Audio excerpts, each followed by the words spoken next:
लेकिन ये ऐसा भी नहीं है कि आप कुछ भी नहीं कर सकते, कम्प्लीटली बेड रिडन हो, तो हम काफ़ी सारी चीज़ें कर सकते हैं अभी भी खुद से। तो वैसा ही है, हम दोनों का रिमोट वर्क है, वर्क फ्रॉम होम है। तो वही जो सर्जरी के टाइम पे हम दोनों ने 2-2 दिन की छुट्टियां ली थी, उसके बाद आज तक हम लोग कंटिन्यूअस काम कर रहे हैं, कोई इशू नहीं है। बेसिक वॉशरूम जाने से लेकर सब कुछ, मतलब सर्जरी के शायद यहाँ पे आने के 5 दिन तक हेल्प लिया था मुश्किल से, उसके बाद से लेके आज तक सब कुछ खुद कर रहे हैं। दिन में 2 बार फिजियो हो रहा है, बाकी एडवांस्ड गैजेट्स है जो हेल्प कर रहे हैं हीलिंग में। इसके बीच में कोई इमेंस पेन भी नहीं। इनफैक्ट मेरा तो ऐसा था कि एक टाइम था जब सीधे 2 हफ्ते से ज़्यादा तक मैंने पेन किलर भी टोटली ऑफ कर दिया था, कुछ फीलिंग नहीं आ रही थी एकदम। तो अभी तो मेरा 4 हो जाएगा, तो 4 हो गया तो अभी मतलब 50% से ज़्यादा तो मैंने अचीव कर ही लिया है, जर्नी कंप्लीट। तो जर्नी और शायद 1 महीना के अराउंड फ्रेम लगेगा, तो 1-1.5 महीना तो मेरा जर्नी कंप्लीट हो जाएगा। और फ्रेम निकलने के बाद तो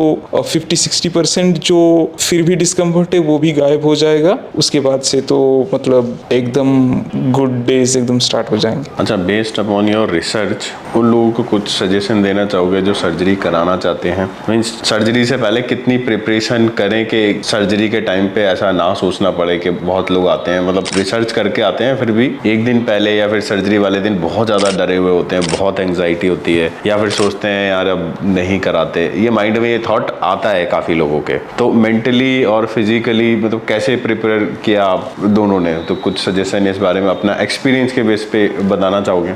मैंने तो जैसे एक risk to reward ratio calculate कर लिया था कि जहाँ पे रिस्क है वहाँ पे रिवॉर्ड भी है। मेरा जैसे मैंने बताया कि बाइक चलाने का एक था, तो उसको मैं अपनी ज़िंदगी के बाकी आगे के 50-60 साल गिव अप नहीं करना चाहता था। उसमें मुझे 3 महीने से लेकर 6 महीने तक का थोड़ा सा डिस्कम्फर्ट ईजी लगा। तो मैं कहूँगा कि अगर कोई कराना चाहता है तो वो रिसर्च में risk to reward ratio evaluate करे कि उसका पर्पस क्या है। अगर कोई सोच रहा है ऐसे ही चलो लग रहा है मैं थोड़ा छोटा हूँ करा लेते हैं, तो उनको ऐसा आएगा। लेकिन अगर उनका आपको ज़रूरत कितनी है, ज़रूरत कितनी है, अगर आपको लग रहा है कि ये मेरी लाइफ में बहुत इम्पैक्टफुल हो सकता है, तब तो उनको ये सोच आएगी भी नहीं कि क्यों करा लिया। तो उनको इवेलुएट करना चाहिए कि उनको नीड कितनी है। आई थिंक उससे एकदम उनको ईजी होगी डिसीजन बनाने में। डेफिनेटली ऐसा इसने कहा कि आपको प्रॉपरली एनालाइज करना चाहिए कि आपके लिए कितना इम्पैक्टफुल होगा, आपके जो रिमेनिंग लाइफ है वहाँ पे कोई मतलब बड़ा इम्पैक्ट करेगा या नहीं, तो आप करा सकते हो। और इससे पहले मैं कहूँगा आप 1-2 महीने तक जो स्ट्रेचिंग एक्सरसाइजेज है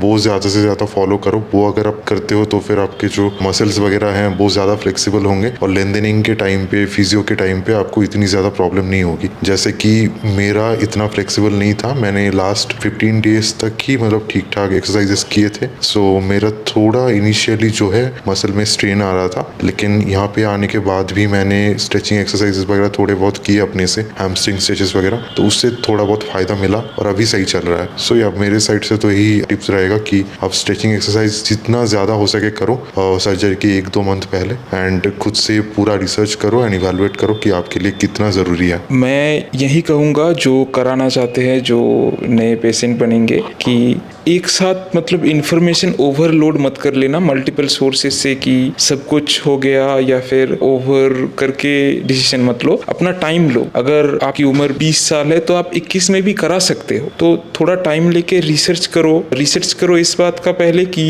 आपको ज़रूरत कितनी है। वो आपका क्लियर हो जाएगा एक बार कि मुझे इतना ज़रूरत है, मैं करा सकता हूँ। फिर आप रिसर्च करना स्टार्ट करो कहाँ कराना चाहिए। उसके बाद आप ये कर लो कि आपको कौन से सेगमेंट में कराना है। हर फेज में आप थोड़ा थोड़ा टाइम दो, आपको इवेंचुअली क्लियर होता जाएगा और एक पीरियड आएगा जहाँ पे आपका मोटिवेशन आ जाएगा कि मुझे कराना है, या फिर आप ये कंक्लूजन पे आओगे कि मैं नहीं करागा भी ठीक। ऐसा मतलब थोड़ा टाइम देके करोगे तो जैसे हमारा जर्नी बहुत ईजी चल रहा है, हमने रिग्रेट नहीं किया आज तक कि क्यों करा लिया, क्योंकि हमारा विजन क्लियर था, हमने टाइम लेके रिसर्च करा था। जैसे अभी बोला आपने कहाँ कराना चाहिए, बात करें हाइट इंक्रीज इन्फो की, तो मतलब कैसे रिसर्च किया, और दूसरा यहाँ के अलावा भी और भी जगह देखी होंगी डेफिनेटली, रिसर्च किया ड्यूरिंग योर रिसर्च, तो हाइट इंक्रीज इन्फो में ऐसा क्या लगा कि इनके साथ ही जाते हैं? क्योंकि मैं बहुत लॉन्ग टाइम से रिसर्च कर रहा था, मतलब 2-3 साल के पीरियड में मल्टीपल प्लेसेस आ ही जाते हैं। तो उसमें क्या है कि कहीं पे थोड़ा कॉस्ट का था हमारे एक्सपेक्टेशन से बाहर, कहीं पे थोड़ा दूर था, एक फैमिली को भी बताना होता है। अगर मैं अचानक बताऊं कि मैं टर्की जा रहा हूं तो उनको समझाना मुश्किल है। अगर देश में भी देखें तो मल्टीपल फैक्टर्स हमने ऐसे पुट किए थे, बजट से लेके रिहेबिलिटेशन से लेके पेशेंट काउंट से लेके, तो वो हमने एक क्राइटेरिया सेट करके फिल्टर आउट किया था दोनों ने। उसमें हमें हाइट इंक्रीज इन्फो अच्छा लगा। विजिट करने के बाद हमने विजिट किया, फिर एक फर्म डिसीजन बनाया कि हाँ यहीं पे कर लेते हैं, तो फिर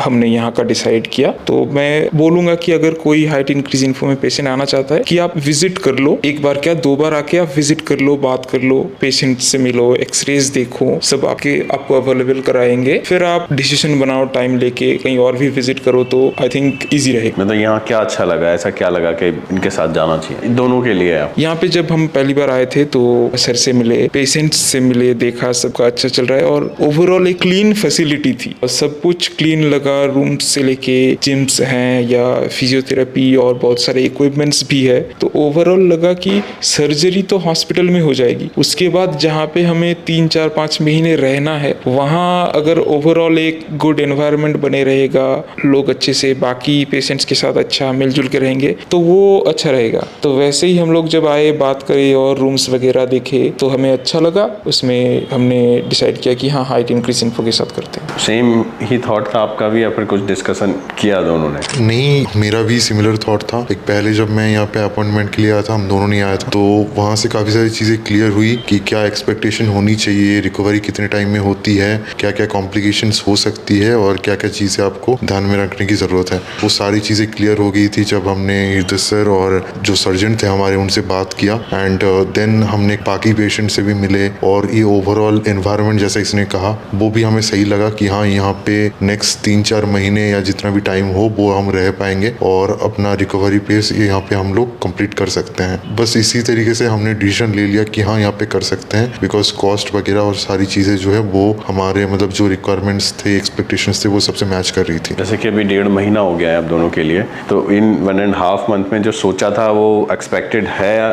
बिल्कुल, मेरे लिए तो एक्सपेक्टेड ही है। मैंने इवन सोचा था इससे ज़्यादा पेन होगा, बिकॉज इनिशियली कुछ डेज में फिजियो वगैरह में भी मेरा काफ़ी ज़्यादा मसल स्ट्रेन आ रहा था, तो मेरे को लगा था कि और जैसे जैसे जर्नी आगे बढ़ेगी और ज़्यादा पेन हो सकता है। लेकिन अभी तो काफ़ी हद तक मेरा पेन सेटल हो चुका है और मतलब इतना ज़्यादा दिक्कत अभी मुझे नहीं आ रही है। सो मैंने जितना एक्सपेक्ट किया था मेरा तो उस हिसाब से ही चल रहा है अभी तक वैसे चल रहा है। और आपका मतलब जो सोचा था सर्जरी कराने के बाद, पहले तो सब कुछ देख लिया, सब सेट हो गया, लगा करा लेते हैं, अभी जैसे कि यहाँ रह रहे हो, अब 1.5 महीना हो गया, तो जो एक्सपेक्टेशन थी वो मतलब अभी भी सेटिस्फाइड हो उस एक्सपेक्टेशन से या फिर लग रहा है कि नहीं कुछ और होना चाहिए था ऐसा, pain wise, living wise, physio and everything I am overall talking about? नहीं, पेन वाइज तो मतलब कुछ एक्स्ट्राऑर्डिनरी पेन नहीं है, वो मैनेज कर लेते हैं हम लोग। बाकी एक चीज़ होता है जो स्लीपिंग पैटर्न का थोड़ा इशू आता है रात को, क्योंकि फ्रेम्स लगे हैं साइडवेज, आप सीधा करना, वो सबका होता है। वो मतलब उसको पेन नहीं कहते, वो थोड़ा मतलब स्लीपिंग पैटर्न का इशू आता है। कभी कभी नींद टूट जाती है क्योंकि आप कंफर्टेबली एक पोजीशन में नहीं रह सकते। बाकी पेन का हाँ, ये मैं बताऊं तो एक्सपेक्ट जितना किया था उससे बहुत कम है। एक्सपेक्ट किया था कि बोन टूट रहे हैं तो एक्सक्रूसिएटिंग कुछ हो सकता है, क्योंकि बचपन से देखा है अगर किसी का थोड़ा भी एक्सीडेंट हो जाए, थोड़ा फ्रैक्चर आ जाए तो वो कितना पेन में होता है। तो सोचा था कि यहाँ तो पूरा कट हो रहा है तो यहाँ शायद कुछ और हो जाएगा। लेकिन कंट्रोल्ड एनवायरनमेंट में जब कुछ होता है तो एक्सपेक्ट जो करा था उसमें बहुत ही एकदम बैलेंस्ड है। फिलहाल तो अगर एक सिंपल मेडिसिन पेन को गायब कर रही है तो वो मतलब बहुत मैनेजेबल है। अगर फ्रेम्स निकल जाएंगे फिर तो वो भी ऑलमोस्ट चले ही जाएंगे। और बाकी अलग से कुछ इशू या कॉम्प्लिकेशंस तो आए नहीं है फिलहाल। और जैसे मेरा जर्नी का 50% से ज़्यादा हो गया, बाकी लग रहा है कि हाँ कंप्लीट हो भी जाएगा और इजीली सब हो जाएगा। ओके, तो ये था इनका अब तक का इंटरव्यू। 1.5 मंथ हो चुका है, ऑलमोस्ट 3.5-4 सेंटीमीटर ये गेन कर चुके हैं, ऑलमोस्ट हाफ जर्नी हो चुकी है। तो इनका फाइनल इंटरव्यू डालेंगे जब इनके फ्रेम निकल जाएंगे, मे बी जब ये रिकवरी फेस में होंगे। टिल देन अगर आपकी और भी कोई क्वारी है regarding limb lengthening, limb reconstruction, तो आप हमारे चैनल पे दिए गए नंबर पे अपनी क्वेरी डाल सकते हैं। Thank you.